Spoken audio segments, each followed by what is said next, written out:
On this episode of Big Sky Now, we discuss the Big Sky players currently in the NFL that have made practice squads. Then we reviewed the exciting Week 1 games that had some of us on the edge of our seats. We finished the show previewing Week 2 and our picks of the week. Before we start, I want to give a special thank you to M&C Tires for sponsoring this podcast. Let's get into it.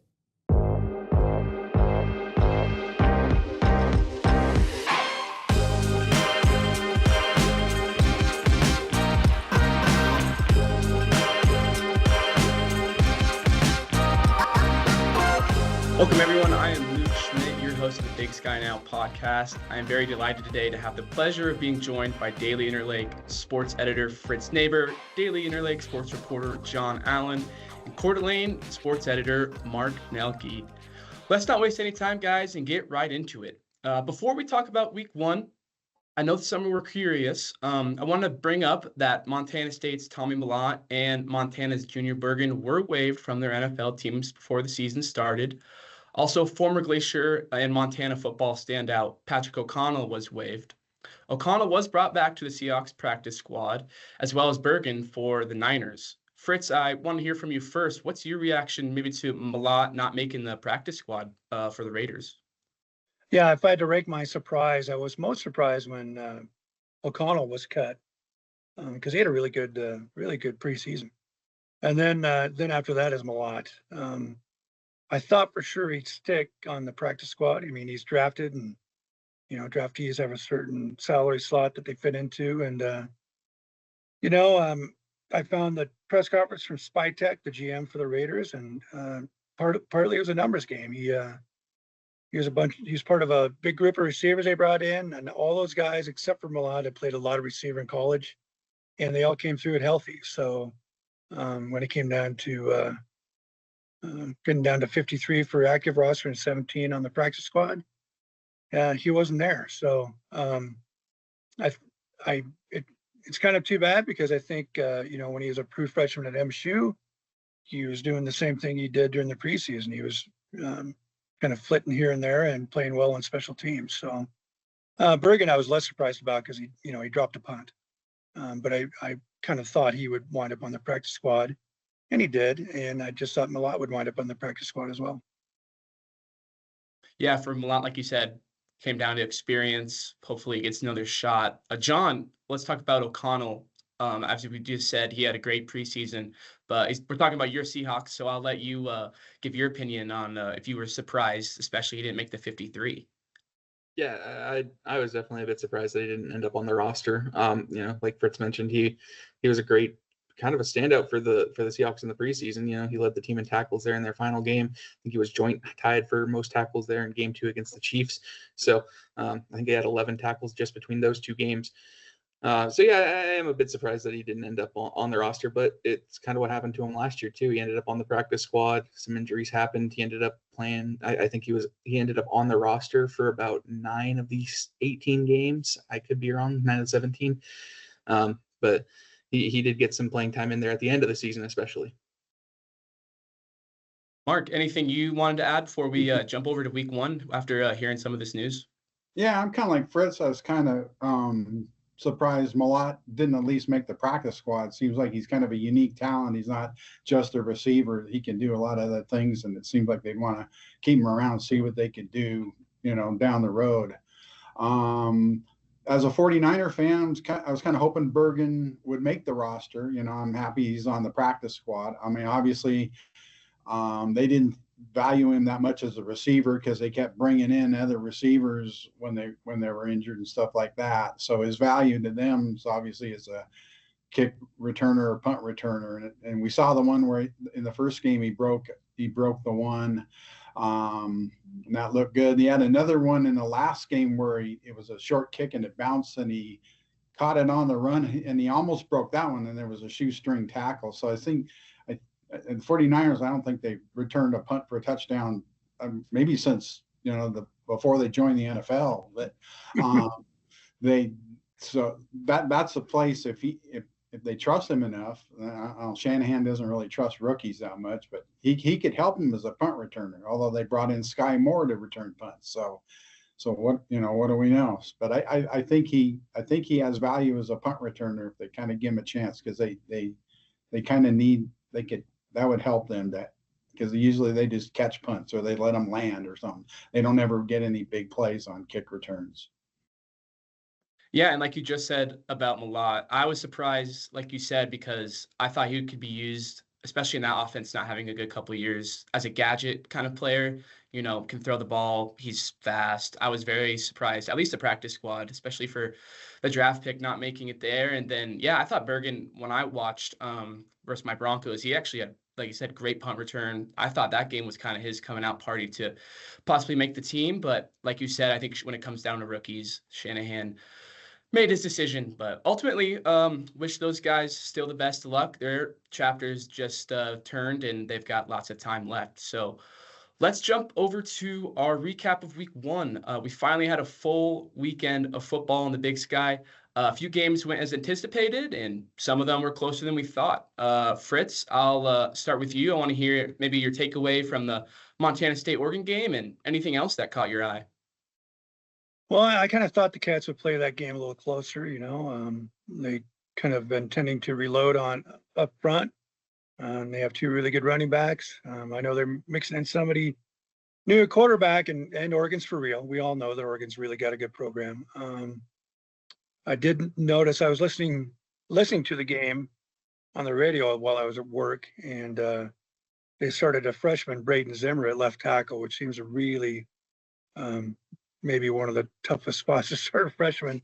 The guy that was ahead of him was just a sophomore, but I think he suffered a broken hand. And Braden Zimmer's uncle used to be a sports editor, the Billings Gazette, was my boss. Oh, wow. And his dad, Brad, was still hanging around Billings too. So I know the family, and good for him getting a start, but talking about being thrown into the fire. I was interested to see Sac State, our beloved Hornets, kind of fall flat over there in Brookings. They lost 20-3, but I don't think the game was that close. It's 28 first downs to 7. It was 430 yards of offense to 130. The only 3 points that the Hornets got were a gift, because SDSU fumbled in its own end, and SDSU also fumbled going in on their first possession, going into the end zone. So, and then I'm very disappointed in my Bengals. I just thought they would pull the big upset, and instead they gave up 560 some yards to Southern Utah, future Big Sky Conference rival Southern Utah. So there wasn't much to talk about as far as the Big Sky goes, really. I mean, Eastern had their game tied 21-all, but then they lost by 10. And I just wish there was more to talk about that was positive after that first week. Definitely. Yeah, it's definitely tough. Those scheduling can be tough for a couple of those teams. We'll have Mark talk about it with Idaho, but I'll let John go first. John, the floor is yours. What did you find interesting, and how much stock should we really put into these week 1 results? What do you think? I mean, it depends on the game. Montana State going up against Oregon, as Fritz mentioned. Oregon's for real, and they're the top end of the Big Ten and the FBS. The Bobcats aren't going to look at that game and go, "Oh, our season's over because we lost by 45." No, it's just going to be, take what you can, learn what you learn, and take it against South Dakota State this week. So I kind of was impressed. The whole game itself offensively for Montana State wasn't great, but I was impressed with Lamson's accuracy. I think he was 22 of 29 in the game. So against a solid defense, the offensive line, didn't exactly help him out in that. Mateo Uyunglele for Oregon is just a different beast, different animal than the Bobcats are going to see. So that was difficult for him. But when he was able to get passes off, he seemed accurate. The rushing game struggled, but again, difficult defensive line for the Ducks. Eastern kind of surprised me with how they held in with Incarnate Word. That one I would put a little more stock into, just because of FCS on FCS. Incarnate Word struggling to start the season, so I don't know how much we can take from how good Eastern is, but they stayed in the game for a little while there. And even though looking at the stats, I couldn't really get to watch any of it, but Incarnate Word outgained them by almost 200 yards, and Eastern's points all came in one quarter. So not exactly sure how even it was on the field, but looking at the stat, the final score, it seems closer. Sac State definitely needs work. Fritz mentioned, outgained by 300 yards, 20-7 in first downs to South Dakota State. I think the Jackrabbits are a great team, but I think Sac State is it's still the question mark. We talked about it all preseason. They were sixth in the Big Sky, and then they're preseason ranked in the top 15. And so, yeah, right there. And then, Mark will talk about it a little bit, I'm sure, with Idaho, but that was a heck of a comeback there at the end against the Cougs. And a couple plays go their way. They're heading back to Moscow with a win. So. Yeah, jumping right over to Mark. Mark, tell me about your reaction to that Idaho Vandals having another close season opener versus an FBS team, and also talk to me about Idaho State losing after their strong showing in week 1 versus UNLV. Yeah, well, all FCS versus FBS games are not created equal. Montana State at Oregon is a little different than Idaho WSU, especially these days. I kind of expected a close game between Idaho and the WSU Jackrabbit Cougars, with their 16 players from South Dakota State and their coach from there. So, I figured it'd be close. There wasn't a lot of offense. Both teams barely over 200 yards. Washington State rushes for 3 yards in the whole game. Idaho passed. They finished with 33 passing yards, and that was counting in that minus 17 yards on that last pitchy woo play that with the lateral and stuff. But still, 50 yards of passing isn't very impressive. So their defense obviously played well against WSU, except for the two drives that WSU went up tempo and scored.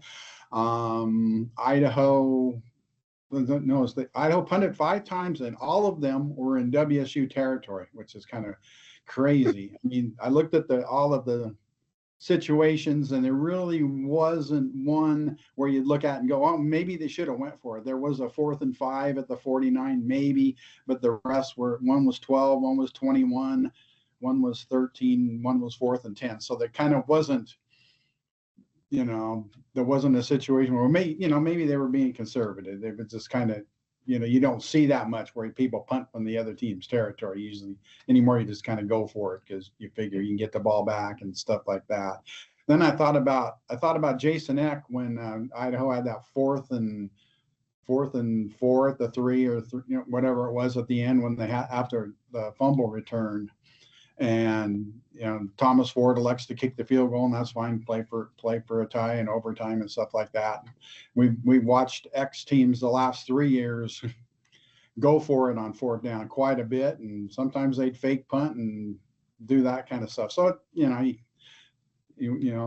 as it turns out, they tied the game and then gave up the game losing drive. So you can look at that and say, oh, that was a bad idea, but that was the decision they made, and that's the way it goes, and you live with it. So, talking about Eastern, I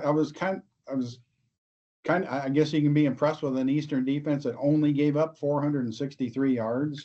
But that was pretty good for them and holding up against Incarnate Word. So maybe there's hope for the future. They only had 290, I think it was. So that's not very Eastern-like either. So. Idaho State, Fritz's Bengals. I was kind of disappointed, but that seems that we've talked about that before. That kind of happens with them. They play a great game, and then they do that, and get outgained 563 to 361. And it was kind of like that was a game that they could back up a good game with another good game, and they didn't. The other thing that tells me is Southern Utah is pretty good. Utah Tech playing UC Davis tough. They're pretty good. So the Big Sky's going to be okay when vaunted Sac State in their 3 points last week leaves the conference after this season. I think we'll be okay in the Big Sky. Yeah, so long. That just me right over to you, Fritz. Which Big Sky team, if you had to pick one, impressed you the most this last week? Well, I'll start with NEU. Even though I couldn't watch the game, I really want to watch them play my Sun Devils. I was at ASU for a semester, or I transferred to the U of M. But I thought they played them pretty tough. They had fewer penalties. They had more time of possession. I know they made it close with a score in the final 20 seconds. So the final still 8-19, but I think the quarterback Pennington held up pretty well. And like I said, it was kind of a rough weekend for finding positives. So Yeah. the real winner last weekend, Montana, the Montana Grizzlies. No weaknesses. Didn't see a single weakness. No Nothing injury. to really work on. So I'll throw No it over to the rest of problems. you guys. That's fine. That's great. And you are right. Can't say you're wrong about that. John, which team, if there is one, do you expect maybe to bounce back after their losses last week? Yeah, I don't know exactly when it comes to a final score, but I fully expect Montana State to, go out and put together a good performance back at home. Another difficult opponent in South Dakota State. We saw what they did against Sacramento State this last week, so that'll be an interesting one to see just how they do rebound and play. I definitely don't expect it to end up in the same way that their game against Oregon did. Idaho, I feel like, has a good bounce back game against St. Thomas this week. The Tommies are, they're not a slouch, but they're still kind of making that move up from D3 when they got forced out and everything. But they've settled in nicely to the FCS level. I don't think that they're a top level team yet, though. So I think that sets up good for the Vandals to get a rebound.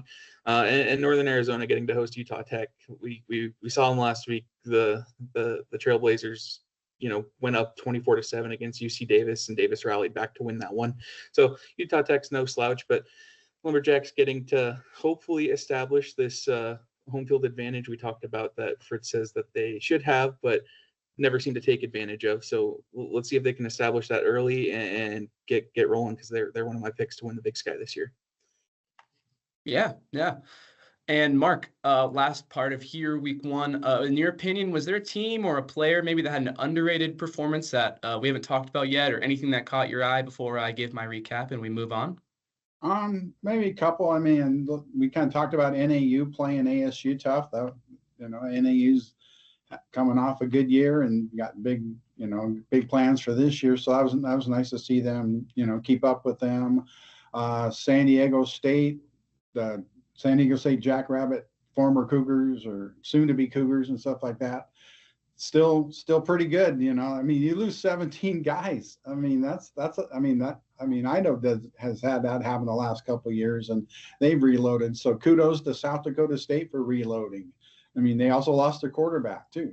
Gronowski to Iowa, and I watched one of the running backs that Angel Williams play for WSU against Idaho. So kudos to them against vaunted Sacramento State. Shout out to Matthias McLean from Priest River, Idaho, in our neck of the woods. He forced the fumble that almost led to Idaho scoring the go-ahead touchdown. And coaches, I can't say what he said about him in the presser afterward, but he said he was a quote unquote, expletive dude. So.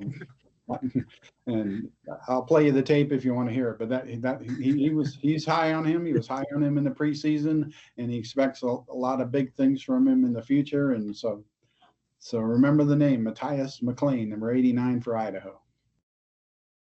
Definitely remember the name and be looking out for him this season. For my recap, I'll piggyback a little bit what's slightly been said, and we'll keep going. Most player I was impressed with, Taco Dowler, watching him this week. I thought, obviously, Oregon was in some safe coverages, so he was getting some under routes, and I thought his speed and his quickness, it's no joke. And I think there could be a problem for some Big Sky teams this year in their secondaries with Dowler. He definitely impressed me.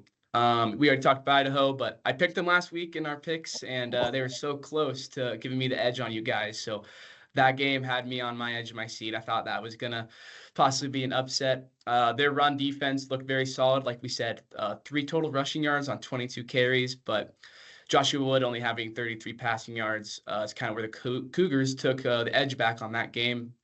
Northern Colorado was able to start the season 1-0, and guest of this show, Peter Costelli, threw for 1 touchdown and ran in another. So for me, that was personally great to see, and glad the Bears are able to start their season well before getting into Big Sky, and we'll see how they compete then.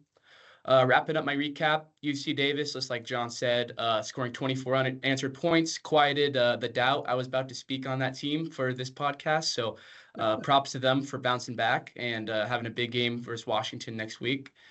And Big Sky Offensive Player of the Week, Ty Diffenbach, had 300 total rushing and throwing yards, 3 touchdowns over San Diego. So I thought maybe he could be a dark horse for this season in the Big Sky Awards. It was great to see that, and I'll have more respect picking them as I picked San Diego last week.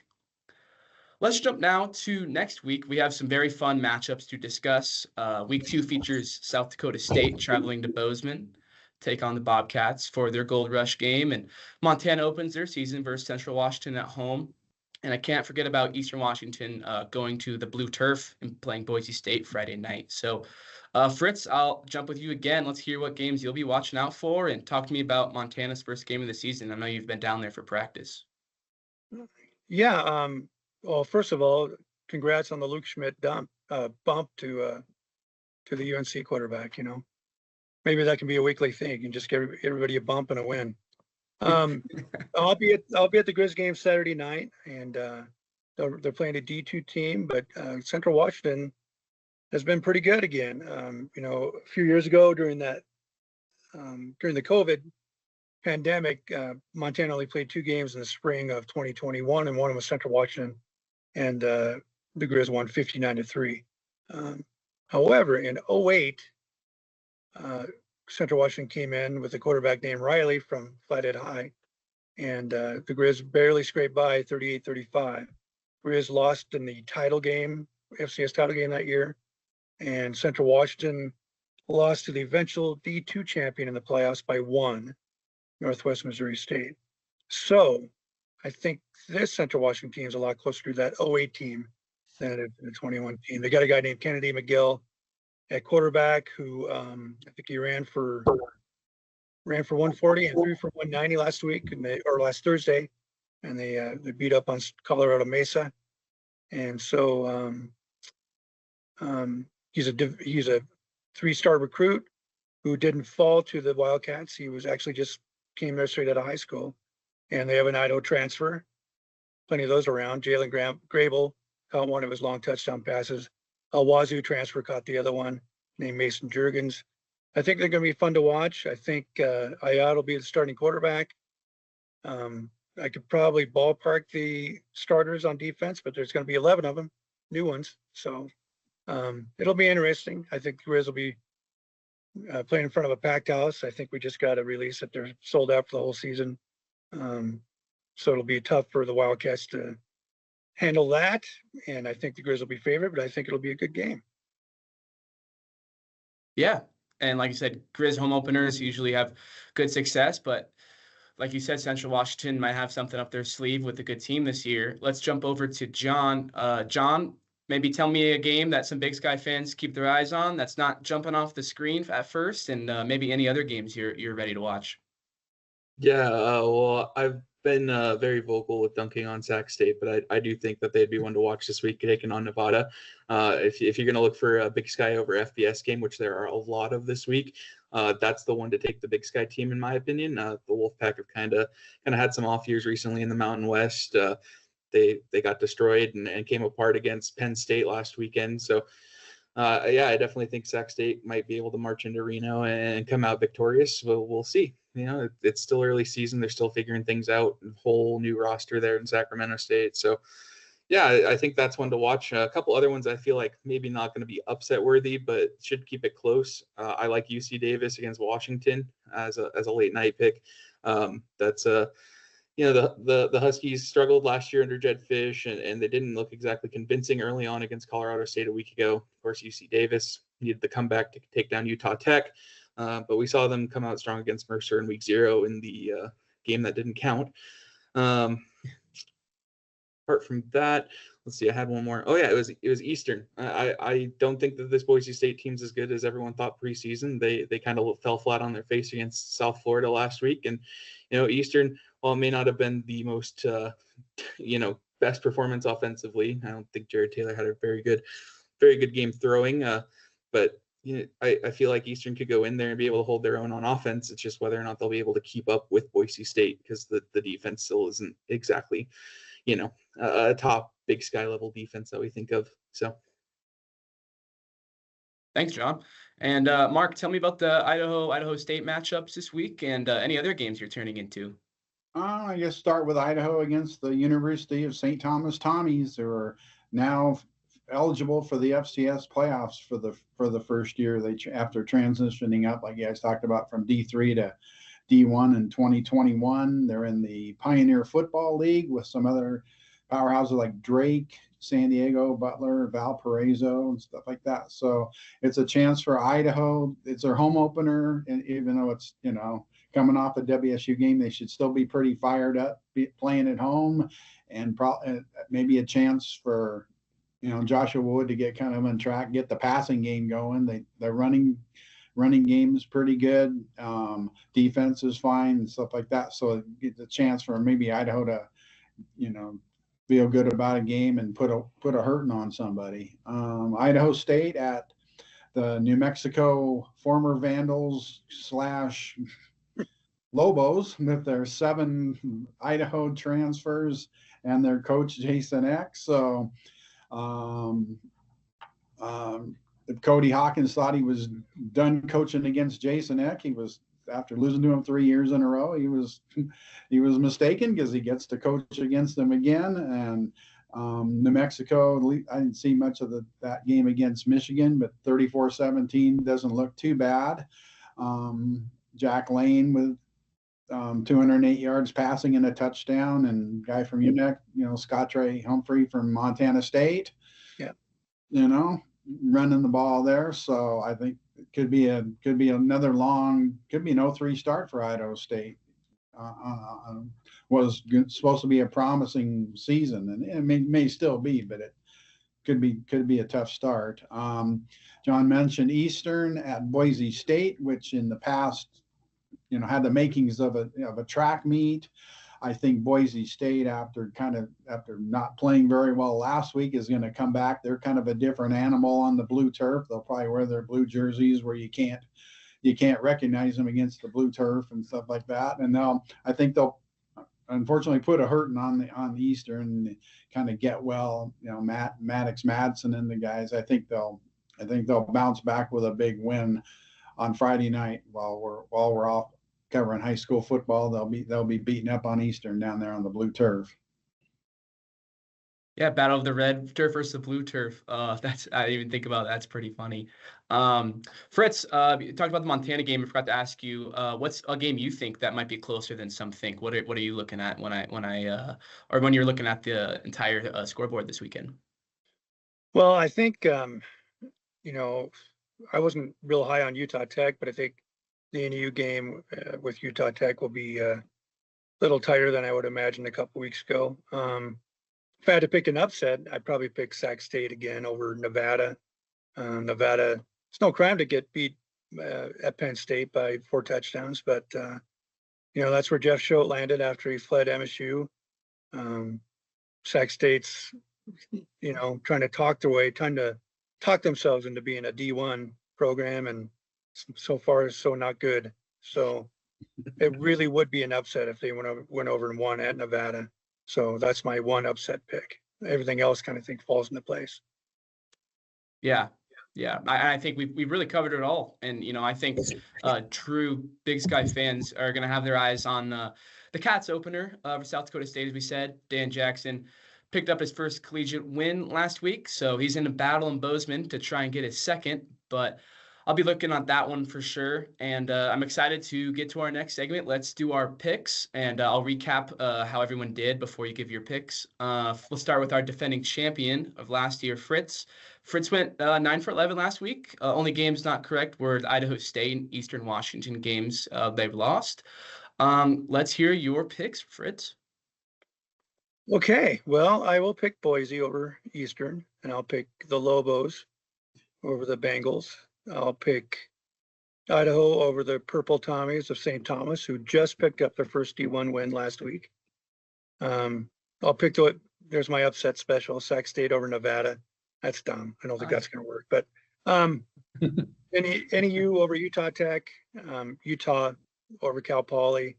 Shout out to Cal Poly, and shout out to you, Luke, for mentioning that they did pick up one of the few Big Sky wins last week. CSU over Northern Colorado. I've got North Dakota over Portland State, which got beat 59-0 last week. Go Vikings. Grizz over the Central Washington Wildcats. I'll pick the Cats over the Jackrabbits, Arizona over Weaver State, and finally, I will pick Washington over UC Davis. Perfect. John, you went 10 for 11 last week. Only game that was not correctly was you picked San Diego to beat Cal Poly. I did the same as well. So still very impressive by you, 10 for 11. Great. Let's hear what you got this week. Yeah, the bold choice of picking Southern Utah. I think I was the only one that went different on that one. So gives me a little edge. Although I will say I'm disappointed. Last year I think we were much better off on that first week than we did this year, guys. So Boise State, I think they'll beat Eastern on Friday night. I've got New Mexico over Idaho State as well. Idaho over St. Thomas. I'm going to go with Nevada over Sac State. I do think that'll be close, though. I think Sac State has the best chance to win, but I don't think that they will. Northern Arizona over Utah Tech. Utah over Cal Poly. Colorado State over Northern Colorado. North Dakota over Portland State. Montana over Central Washington. I love Fritz getting the shout out in for Edmonton Elks legend Mike Riley. Yeah. South Dakota State, I'm picking them to beat Montana State, though I do think that is going to be a good game. The difference could come down to, being at home for Montana State. It could very well give the Cats the edge there, especially with Gold Rush game. The students are going to be rocking. It's going to be quite the scene down in Bozeman this week, I think. I've got Arizona over Weaver State and Washington over UC Davis. Absolutely. And Mark, you also went 10 for 11. Only game wrong was Idaho State to win. So you guys are all hot out of the gate. I am already losing, so I need to be better and can't allow you guys to beat me as the host. But I'll keep going. Mark, go ahead and give us your picks. All righty. It was a lot of home teams picked this week. Boise State to beat Eastern, New Mexico to beat Idaho State, Idaho to beat St. Thomas. I'm going to take Nevada over Sac State, hoping my friend Jeff Choate kind of gets it going there in his second year. Northern Arizona to beat Utah Tech, Utah over Cal Poly, Colorado State over Northern Colorado. Not Portland State. North Dakota to beat Portland State. I think you guys are awake. Yeah. Stop my heart. That's right. Wait, Bruce Barnum's on line one. Hang on a sec. Montana over Central Washington. I thought about South Dakota State, but that would be a big win. If they can go into Bozeman and beat Montana State, that would be huge. Might be more telling about Montana State. But I'm gonna take, like you guys said, the Montana State at home, maybe game under their belt with a lot of new faces. We'll go with Montana State, Arizona to beat Weber, and as much as the Huskies tend to lay an egg sometimes in these games, I'm going to take them to find a way past UC Davis. Great. Thank you, Mark. Real quick, I'll go over Mike last week went 9 for 11. I'll do his give his picks really quick. That's a tongue twister. And this week he's going to take Boise over Eastern, New Mexico defeating Idaho State, and Utah Tech over NAU, Idaho beating St. Thomas, Nevada over Sac State, Utah beating Cal Poly, North Dakota winning over Portland State, Colorado State beating Northern Colorado. He has Montana winning its season opener, and he thinks the Cats will take advantage of the home field advantage that they have, just like you said. Arizona over Weber, and finally Washington beating UC Davis. So for my picks, I went in last place already. I went 8 for 11. I tried to get that Idaho game and see if I could have one up on you guys, but it didn't work. I'll keep doing my research to try and find my one up. But this week I'm not taking any crazy upsets. My incorrect games were just San Diego, Idaho, Idaho State last week. I'm going to pick Boise State winning at home over the Eagles, New Mexico over Idaho State. I will take Idaho over St. Thomas, and Nevada beating Sac State in a close one. Utah Tech did impress me last week, but I'm going to ride the tie-petting train one more week and take Northern Arizona at home. Utah over Cal Poly, and Colorado State over Northern Colorado. I haven't seen anything yet to take Portland State, so I will definitely be taking North Dakota at home. Montana is very good, as we said, in their home openers. I'm going to take the Grizz to win at Washington Grizzly Stadium Saturday. Arizona over Weber, and Washington beating UC Davis in a closer one than I think some will predict. And my last pick of the week, which should be the best to watch in my opinion, will be the Bobcats taking down South Dakota State in the Gold Rush. I think it's going to be an insane environment. First time they've played there since the championship. So I think they're going to be a very rowdy group, and it's going to be a very fun game to watch. But that was a lot of games to go through, so I do thank you guys for sticking with me. That does do it for this week's episode of Big Sky Now. Please like and subscribe and leave any comments or questions or any of your predictions as well. I want to give a special thanks to Fritz, John, and Mark for making time on their Labor Day to join me. And we will see you all after week 2. Thank you so much.